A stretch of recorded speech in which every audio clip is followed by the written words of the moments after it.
Monday, April 6th. I'm trying something new today. We need to get our warm-up going, but we need some equipment. I need to make sure that I have something for my elbow for a plank, a weight that I can pull and press, and some elevation. This is going to be for push-ups. We also have some stretching at the end. It'll be helpful for that. Something that you trust, of course. So this warm-up is 3 rounds. It's gonna begin with 10 reach throughs. So that reach through is a wide stance. I'm gonna reach between my legs, stand up, clench my cheeks, push my hips forward as I reach overhead. Once we finish 10 of those, we have 10 side planks. These side planks are gonna have our elbow directly underneath our shoulder. Sometimes we think we're there, but actually it's not exactly where we want it. My heel's even with my elbow. I'm gonna push my hips forward when I get into the plank to then be even elbow and heel. Reaching up, we're gonna hug around. That's what's gonna indicate 1 rep and open back up. I'm gonna modify by bending my knee, keeping my foot, my knee, my elbow, along with my hips in alignment, and I can modify that way. We've got 10 on the right, 10 on the left. From there, we have 3 inchworms. So we're gonna start with our feet right underneath us. Hands are gonna go onto the ground, and we're gonna go hand over hand until we've gone to a push-up position or past the push-up position, your call, and then hand to hand return until we've gotten to our feet. 3 reps. We're gonna do our push-ups on our toes, which is the hardest because it's the furthest away from our arms. So if you need to modify, we wanna elevate our hands. We have a 3-second descend, 5 reps. So on the way down, we are going to slow 1, 2, 3, touching the chest, push up normal, driving that floor away from you. Grabbing your bell. We have some single arm work. We're gonna do 6 single arm high pulls, leading with the elbow. Once we've done the right, 6 with the left. We are then gonna go overhead, 6. Strict presses, finishing with that bicep right by the head. And after your 6 on the right, 6 on the left. We're gonna keep with this single anthem, and we are going to do cross body single arm deadlift. So when we do these, we want our feet underneath us, and the bell is gonna start like so. Fingernails are facing me. As I push my hips back, the bell is going to cross to the other side of my body, finishing right over my opposite foot. And I'm gonna stand back up. This is more of a Romanian deadlift.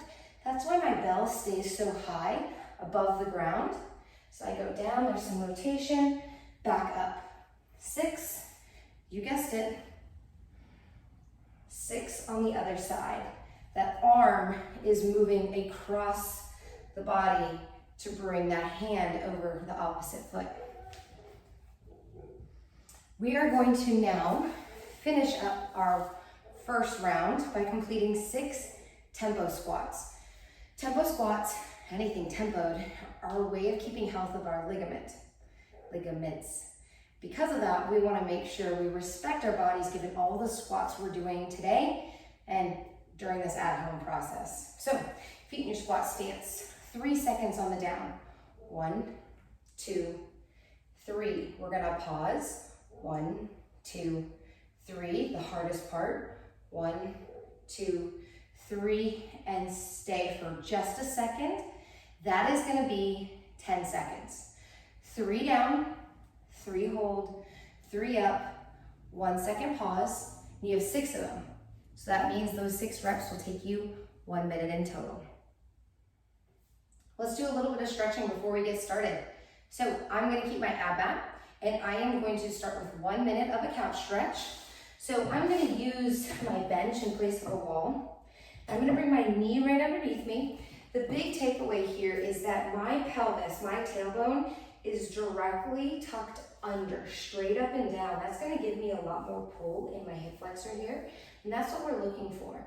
If our pelvis is tilted in a different direction, we're not gonna feel as much in the front as we're hoping to. If the pull is too much, maybe your knee needs to come forward away from the bench or away from the wall. If If you have a hard time balancing, use a broomstick, something to keep you upright. Once a minute has passed, I need you to do a minute on the other side. The next stretch after we've completed the couch stretch is the pigeon. We've done this on the ground a lot, where our leg is out in front of us. And this is a great stretch. I like it, but I know that I get more bang for my buck when my leg's elevated.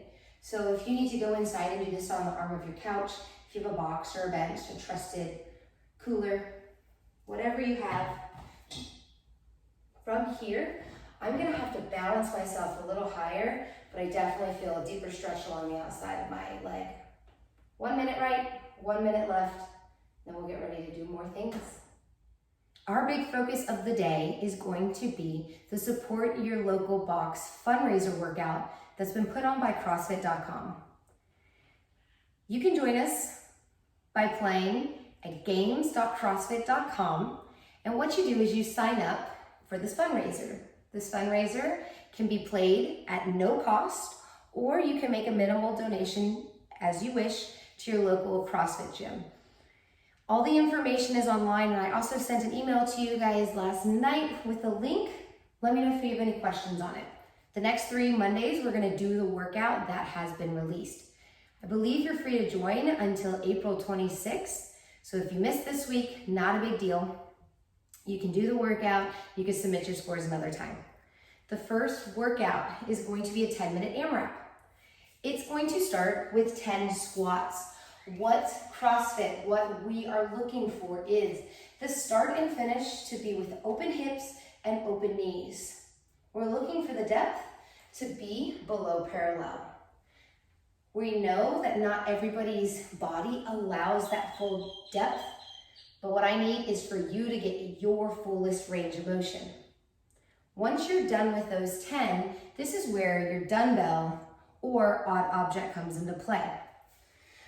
We are going to do 9 dumbbell snatches on one side. It is specifying that the right side is first. My dumbbell will begin on the ground, both sides touching. I will lower my hips, keeping them underneath my shoulders. Notice the bell is between my feet. I will stand up, open my hips, pull the bell up and over in one fluid motion. I return it back down close to body, touch both sides of the dumbbell to the ground between the feet. Again, it's an extension, pull up and over, a little drop underneath to catch the bell. Once we've done 9, the bell goes down and so do we. We have 10 push-ups. These push-ups are asked to start and finish straight armed and to midway show chest has touched the ground, thighs remain off. You have 10 push-ups. If you look at the scaling options, they show some options as hands elevated. Remember who you're talking to. I love toe push-ups, elevated. That is what's gonna make us stronger for regular push-ups. So if you're elevated, same thing. Straight arms, touch, and press to finish. You can elevate on a bench, on a couch, on a cooler, on a wall, whatever you have. Then back to your bell to complete the round of 9 dumbbell snatches on now the left arm. When you're dumbbell snatching, one thing I have yet to mention is the other arm is free of the body, making this a unilateral movement. 9 reps, 1 round has been completed. We work for 10 minutes, 10 squats, 9 dumbbell snatches, 10 push-ups, 9 dumbbell snatches. Please understand that when you go post your scores and you look at others, everybody is doing this and the accountability is a little bit different. Don't get frustrated, do your best, and I look forward to seeing how you guys do. We are gonna finish today with 3 rounds of more of a recovery session. So what I've decided to use for today is I'm gonna use the dumbbell I used for the workout as a visual and a step over. I'm going to keep my bench out. It's gonna assist me for some Cossack squats and the foam rollers for foam rolling. And the ab mats are for my knees when I demo one of the movements here. So what we're gonna do first is we are gonna do 20 high knee step overs. So at the gym, we've done these over bands, but we don't have that. So what I'm gonna do is I'm gonna step over my dumbbell, lifting my knee up and over. So it has to make almost a little bit of a curvature motion. Every time I step over, that's one. This would be my third.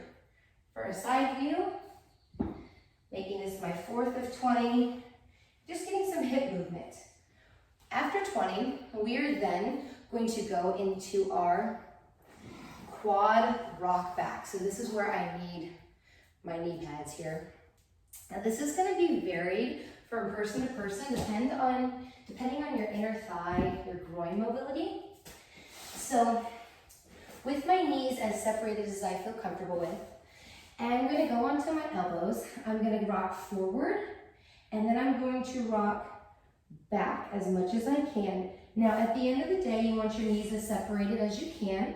Rocking forward, hips in front, pushing hips back as far as possible. A forward and back rock will be 1 rep, and we have 8 of those.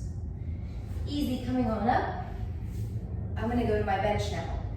I'm going to do 5 assisted Cossack squats on each side. The assistance just comes from not having to put myself down there and control the movement with my own strength. I have the bench to support me, and I'm going to treat this more of a stretch. My foot that is supporting all my weight, that foot is going to remain flat. My other foot, I'm going to turn my toes up, get a nice inner thigh stretch. I'm just going to stay low for the next one, and I'm going to do a total of 10. Now remember, everyone's Cossack squats look different, and it all depends on your mobility. Last, in each round, we're going to foam roll our glutes on the ground, 40 seconds. So we'll get nice and high, nice and low on the outer side of our glutes. Remember, if I'm tilted to my right, I'm going to cross over and drop my right knee. And when I'm ready, I can switch to the other side.